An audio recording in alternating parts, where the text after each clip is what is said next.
শুনেছ কোনো আয়না মানুষকে ভেতরে টেনে নেয়? আজ বলবো সেই ভয়ঙ্কর রূপকথার গল্প।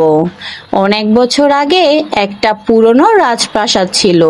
সেই রাজপ্রাসাদের অন্দরমহলে একটি বিশাল বড় আয়না রাখা ছিল। এটা সাধারণ আয়না নয়, এটা ছিল জাদুর আয়না। বাইরে থেকে দেখলে মনে হতো সাধারণ একটা কাঁচ, কিন্তু এর ভেতরে লুকিয়ে ছিল এক অদ্ভুত রহস্য। প্রাসাদের লোকেরা বলতো যে রাতে পূর্ণিমার চাঁদ ওঠে তখন আয়নার ভেতরে নড়াচড়া করে এক ভূত। কেউ কাছে গেলে তার ছায়া ধরে টেনে নিয়ে যায় আয়নার ভেতরে। রাজ্যের কেউ সাহস করে রাতে ওই আয়নার সামনে দাঁড়াতো না।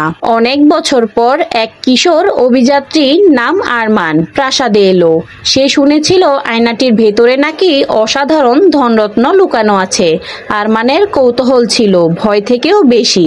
সেদিন ছিল পূর্ণিমার রাত।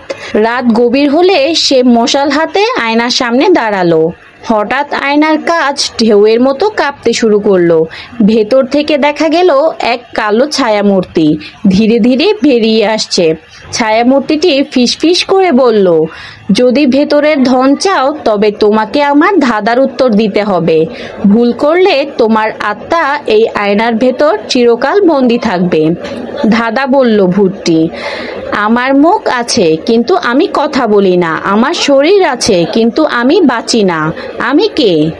আরমান ভয় পেলেও সাহস করে চিন্তা করলো। কিছুক্ষণ পর সে বলল, আয়না। ভূত হঠাৎ চিৎকার করে উঠল, তারপর ধোঁয়ার মতো মিলিয়ে গেল। আয়নার ভেতর থেকে সোনা দানা রত্ন আর এক জাদুর তলোয়ার বাইরে এসে পড়ল।